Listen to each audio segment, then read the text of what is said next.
Hello दोस्तों, स्वागत है आप सभी का आपके अपने यूट्यूब चैनल एक्सपेरिमेंटल टीचर में।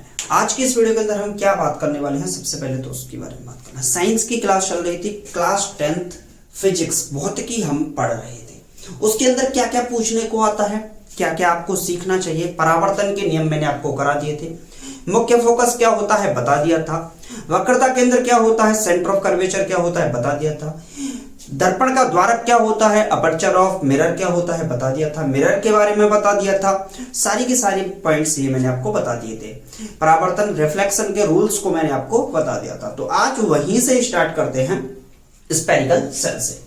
तो आज का जो अपना टॉपिक है उसके अंदर बात करेंगे गोलीय दर्पणों से बनने वाले प्रतिबिंबों को खींचने के क्या क्या नियम हैं, उनको सीखने वाले हैं। तो सबसे पहले हम बात करेंगे प्रथम नियम की। पहला क्या होता है भैया कि कोई अवतल दर्पण है। कैसा है? अवतल दर्पण। बाहर से हमने लाल ऑक्साइड द्वारा पेंट कर दिया, यानी कि कलई कर दी। ये क्या होती है? कलई होती है। कलई जैसे बोलते हैं, हमने क्या की? कलई की। मान लीजिए कि M1 M2 कोई दर्पण है, M1 M2 कोई दर्पण है। और कैसा दर्पण है भैया? अवतल दर्पण है। कैसा है? अवतल दर्पण है। अवतल दर्पण क्या होता है? Concave mirror. कॉनकेव मिरर है। कैसा है? कॉनकेव मिरर है। कोई अवतल दर्पण है, और इस अवतल दर्पण के लिए अब नियम क्या बनेंगे वो समझ लीजिए। देखिए, ये कोई मुख्य अक्ष जा रही है अवतल दर्पण के केंद्र से होकर। अवतल दर्पण के कॉनकेव मिरर के केंद्र से होकर मुख्य अक्ष गई। क्या गई? इसको क्या नाम देंगे? मुख्य अक्ष। क्या नाम देंगे? मुख्य अक्ष इसको नाम देंगे। बोलिए, कोई दिक्कत? तो पहला नियम क्या कहता है? पहला नियम कहता है कि ये क्या होगा? आपका ध्रुव होगा, पोल होगा। यहां पर क्या होगा? केंद्र होगा, वक्रता केंद्र होगा। और यहां पर क्या होगा? आपका फोकस क्या होता है? वक्रता केंद्र और ध्रुव का मध्य बिंदु फोकस कहलाता है। वक्रता केंद्र और ध्रुव का मध्य बिंदु क्या कहलाता है? फोकस कहलाता है। बोलिए, कोई दिक्कत? अब बात क्या करेंगे? देखिए, वक्रता केंद्र कैसे, अगर हम स्फेरिकल सेल को थोड़ा सा आगे बढ़ाते, ऐसे बढ़ा के लाते, तो इसका सेंटर क्या होता? सी। तो यही क्या होता है? सेंटर ऑफ कर्वेचर, यानी कि वक्रता केंद्र होता है। बोलिए, कोई दिक्कत किसी स्टूडेंट को? अब बात करेंगे क्या? देखिए, मुख्य अक्ष के पहला नियम क्या कहता है? प्रथम नियम बोलता है पहला नियम क्या होगा भैया? तो पहला नियम होगा कि मुख्य अक्ष के समांतर चलने वाली प्रकाश किरणें, मुख्य अक्ष के समांतर चलने वाली प्रकाश किरणें परावर्तन के बाद मुख्य फोकस से होकर गुजरती हैं। मुख्य अक्ष के समांतर चलने वाली प्रकाश किरणें परावर्तन के बाद मुख्य फोकस से होकर गुजरती हैं। चाहे वो प्रकाश किरण ऊपर से क्यों हो, या प्रकाश किरण कहां से हो? नीचे से हो, फोकस के अक्ष के, तो भी कहां से होकर जाएगी? मुख्य फोकस से होकर जाती है।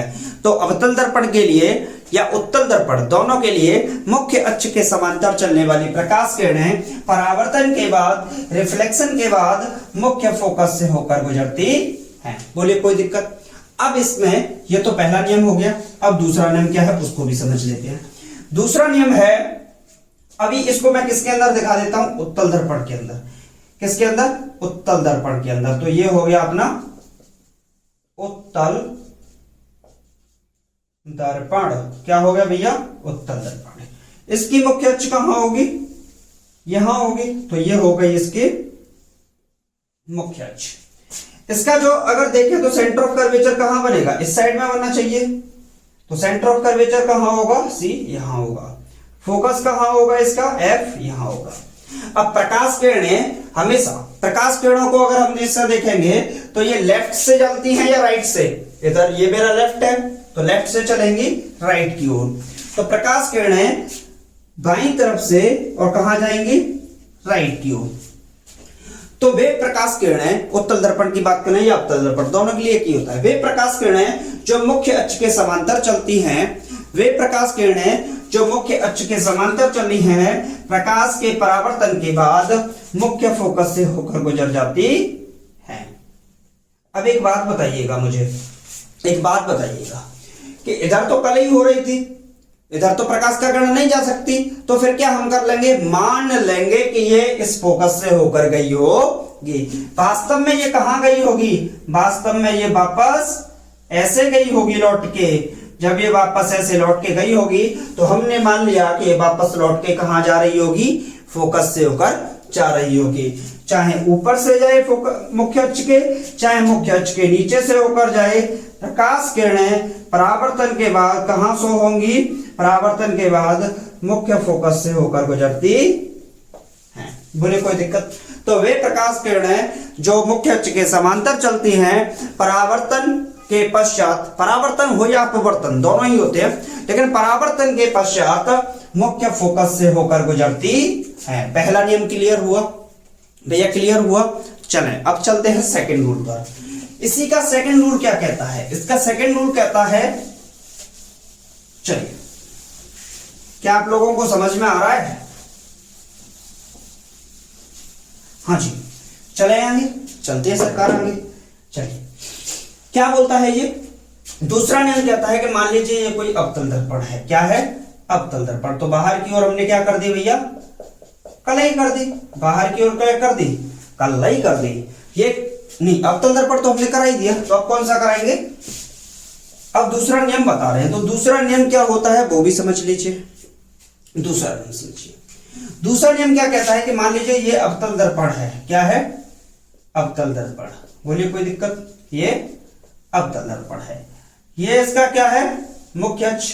चलिए थोड़ा सा बढ़ा देते हैं इसको, ये क्या है, मुख्य अक्ष। क्या है, मुख्य अक्ष। ये वाला पॉइंट दर्पण और ध्रुव मुख्य अक्ष का कटान बिंदु क्या कहलाता है, पी यानी कि पोल यानी कि ध्रुव। M1 M2 कोई दर्पण है, ये अपना मुख्य अक्ष है। क्या है, मुख्य अक्ष है। अच्छा जी, केंद्र कहां होगा, वक्रता केंद्र सी यहां होगा, और फोकस कहां होगा, यहां होगा।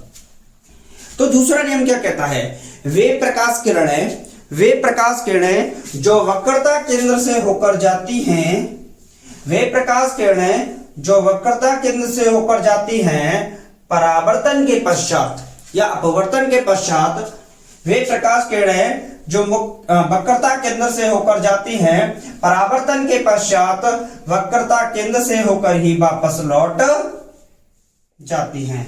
तो दूसरा नियम क्या होगा, दूसरा नियम होगा, वे प्रकाश किरणें जो वक्रता केंद्र से होकर गुजरती हैं, परावर्तन के पश्चात उसी वक्रता केंद्र से होकर वापस लौट जाती हैं। क्या होता है, परावर्तन के पश्चात उसी वक्रता केंद्र से होकर वापस लौट जाती हैं। हाँ जी, तो अब है दूसरा नियम। दूसरा नियम क्या बोलता है, इसी का, किसके लिए, उत्तल दर्पण के लिए। अगर हम कलई को इस साइड में कर दें अंदर की ओर, परावर्तन बाहर की ओर से हो, परावर्तन बाहर की ओर से हो, क्या हो, परावर्तन बाहर की ओर से, तो इसका फोकस कहां होगा भैया, यहां होगा। वक्रता केंद्र कहां होगा, वक्रता केंद्र कहां होगा, वक्रता केंद्र होगा यहां पर सी।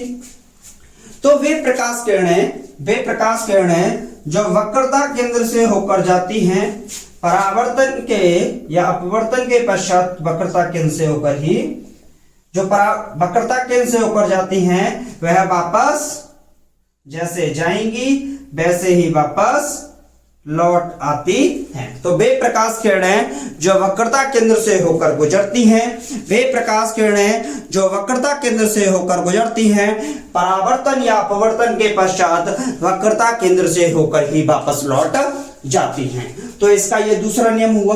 बोलो कोई दिक्कत, कोई समस्या? अब बात करेंगे नंबर वाला सिस्टम। पेपर में क्या क्या पूछने को आता है वो समझते हैं। देखिए यहां से अब क्वेश्चन कैसे बनाएगा वो समझिए। तो हम सबसे पहले बात करेंगे किसकी, अवतल दर्पण द्वारा बनने वाले प्रतिबिंबों की। अवतल दर्पण द्वारा बनने वाले प्रतिबिंब कौन कौन से हैं भैया, तो उनको समझ लेते हैं एक एक करके। सारे के सारे अवतल दर्पण द्वारा बनने वाले प्रतिबिंब पढ़ लेते हैं और पेपर में एक छप जाएगा। हाँ जी, तो अवतल दर्पण द्वारा बनने वाले प्रतिबिंबों को देख लेते हैं। अवतल दर्पण द्वारा, जब वस्तु अनंत पर हो, आपसे पूछा जाएगा जब वस्तु अनंत पर हो तो अवतल दर्पण द्वारा बनने वाले प्रतिबिंब की प्रकृति बताइए। प्रकृति बतानी है उसकी, तो आपसे पूछा जाएगा। मान लीजिए कि वस्तु की लंबाई अनंत पर हमें नहीं पता होगी कितनी है। क्या हमें वस्तु की लंबाई पता होगी अनंत पर? बिल्कुल नहीं पता होगी। तो वस्तु की लंबाई हमें नहीं पता होगी, तो मान लेते हैं ये इतनी बड़ी वस्तु है। तो एक प्रकाश किरण कहां से जाएगी? इस वस्तु से जाएगी। एक प्रकाश किरण कहां से जाएगी? इस वस्तु से जाएगी। किससे होकर? फोकस से होकर। किससे होकर? फोकस से। तो जो प्रकाश किरणें मुख्य अक्ष के समांतर चलती हैं, परावर्तन के पश्चात मुख्य फोकस से होकर जाती हैं, और वे प्रकाश किरणें जो मुख्य फोकस से होकर जाती हैं, परावर्तन के पश्चात मुख्य अक्ष के समांतर हो जाती हैं। तो इसका उल्टा रूल बन गया। वे प्रकाश किरणें जो मुख्य अक्ष के समांतर जाती हैं, परावर्तन के पश्चात फोकस से होकर जाती है, या वे प्रकाश किरणें जो मुख्य फोकस से होकर गुजरती हैं, परावर्तन के पश्चात मुख्य अक्ष के समांतर हो जाती हैं। तो आपसे ये पूछा गया है। ठीक, चलिए तो ये वापस ऐसे लौटेगी। वे प्रकाश किरणें जो वक्रता केंद्र से होकर गुजरती हैं, वक्रता केंद्र से होकर गुजरती हैं, परावर्तन के पश्चात वक्रता केंद्र से ही वापस लौट जाती हैं। वे प्रकाश किरणें जो फोकस से होकर जाएंगी, मुख्य अक्ष के समांतर हो जाएंगी। वे प्रकाश किरणें जो वक्रता केंद्र से होकर जाएंगी, वापस वक्रता केंद्र से ही लौट जाएंगी। तो इन दोनों का जो मिलान बिंदु है, वो थोड़ा सा इसमें सही नहीं बना है, तो इसको हम थोड़ा सा सेट कर देते हैं। 1 मिनट के लिए पॉज कीजिए। हाँ जी, तो अब क्या होगा? यहां से अगर हम देखें तो जो प्रतिबिंब बना है वो कहां बना है? यहां पर। ये बिल्कुल बीचों बीच बनता है। वक्रता केंद्र सी और फोकस के बिल्कुल बीचों बीच बनता है। यार इसमें तो नहीं बन पाया, लेकिन अगर आप स्केल वगैरह से बनाएंगे तो ऑटोमेटिकली बन जाएगा। तो ये बिल्कुल बीचों बीच बनेगा। तो प्रतिबिंब बन गया ऐसा। वस्तु कैसे थी? सीधी। प्रतिबिंब बना उल्टा। तो वस्तु की प्रतिबिंब की प्रकृति क्या होगी?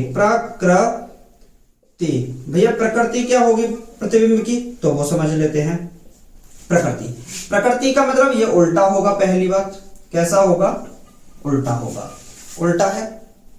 और वस्तु की लंबाई तो इससे छोटी, वस्तु की लंबाई बड़ी है, प्रतिबिंब छोटा है, तो प्रतिबिंब कैसा होगा?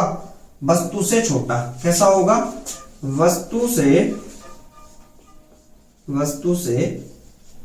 छोटा। प्रतिबिंब कैसा होगा? वस्तु से छोटा होगा। और जो भी प्रतिबिंब मुख्य अक्ष के जस्ट नीचे बनते हैं, यानी कि उल्टे बनते हैं, वो हमेशा कैसे होंगे? वास्तविक प्रतिबिंब होंगे। कैसे होंगे? वास्तविक प्रतिबिंब होंगे। कैसे होंगे? वास्तविक प्रतिबिंब होंगे। वे प्रतिबिंब जो मुख्य अक्ष के नीचे बनते हैं, उल्टे बनते हैं, वास्तविक प्रतिबिंब कहलाते हैं। बोलिए कोई दिक्कत किसी स्टूडेंट को? कोई समस्या? तो गाइस नेक्स्ट वीडियो के अंदर कल हम बात करेंगे इससे आगे की प्रॉपर्टीज के बारे में। क्या इसकी प्रॉपर्टीज है जब वस्तु को वक्रता केंद्र पर लाया जाता है, वक्रता केंद्र के पास लाया जाता है, वक्रता केंद्र और फोकस के बीच में लाया जाता है। तो सारी डिटेल्स को अब हम नेक्स्ट वीडियो के अंदर पढ़ने वाले हैं।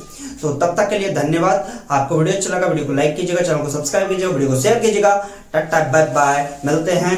परीक्षा में जरूर याद आएंगे हम, क्योंकि अगर आप नहीं पढ़े तो फिर काम खराब हो जाएगा। भैया पढ़ के जरूर जाइएगा।